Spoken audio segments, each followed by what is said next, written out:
শহীদ রাষ্ট্রপতি জিয়াউর রহমান এবং দেশনেত্রী বেগম খালেদা জিয়ার মধ্যে যে দেশপ্রেম মানুষ দেখেছে, তারেক রহমানের মাঝেও সেই দেশপ্রেম আমরা ইনশাল্লাহ লক্ষ্য করছি। আসলে এই অনুভূতি প্রকাশ করার মতো কোনো ভাষা আমাদের নাই।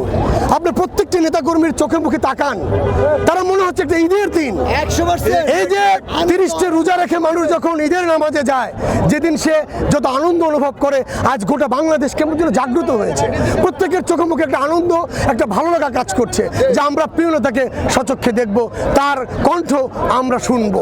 এবং দেখুন যে দেশের তারেক রহমানের নির্দেশে জুলাই আন্দোলনে আমরা যারা সরাসরি জুলাই যোদ্ধা ছিলাম, আমরা কিন্তু তার একটি নির্দেশেই কিন্তু আমরা রাজপথে সবসময় ঝাঁপিয়ে পড়তাম।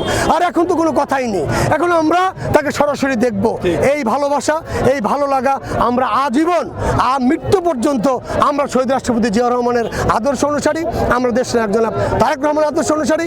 আমি শুধু দোয়া করি, বাংলার মানুষ যেমন দোয়া করেছে, সারা দেশের মানুষ, মেহনতি শ্রমিক, রিক্সা এবং যত আলেম ওলামা এবং সাধারণ খেটে খাওয়া মানুষ যেভাবে ক্রন্দন করেছে আমাদের প্রিয় নেত্রীর জন্য, দেশের বেগম খালেদা জিয়ার জন্য, সেইভাবে আমরা দোয়া করি আমাদের প্রিয় নেতা দীর্ঘজীবী হোক এবং আমাদেরকে নেতৃত্ব দিক, এই বাংলাদেশকে আধুনিক বাংলাদেশে উনি রূপান্তর করুন।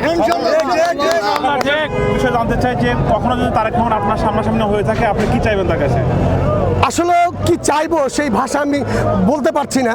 আমি যখন একসময় মালয়েশিয়া গিয়েছিলাম দেশনায়ক তারেক রহমানের সাথে সাক্ষাৎ করার উদ্দেশ্যে, কারণ উনি লন্ডনে 17 বছর যাওয়ার পরে একবার কিন্তু উনি মালয়েশিয়া এসেছিলেন 2014 সালে।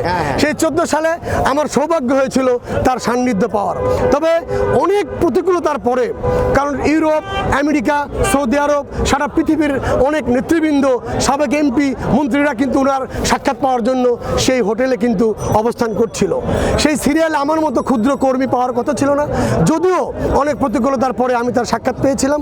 উনি একটা টেবিলের অপোজিটে বসেছিলেন, আমরা যখন টেবিলের অপোজিটে আমাদের বসার নির্দেশ দিলেন, উনি তখন ক্রেসে ভর করে খুঁড়িয়ে খুঁড়িয়ে হাঁটতেন।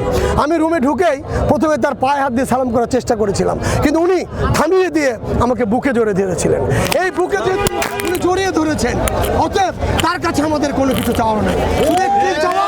বাংলাদেশে যাতে মাথা উঁচু করে শহীদ রাষ্ট্রপতি জিয়াউর রহমানের আদর্শের পতাকা পথ করে বাংলাদেশে উঠবে এবং তার নির্দেশে এই দেশের মানুষ রাত দিন পরিশ্রম করে এই দেশটাকে গঠন করবেন।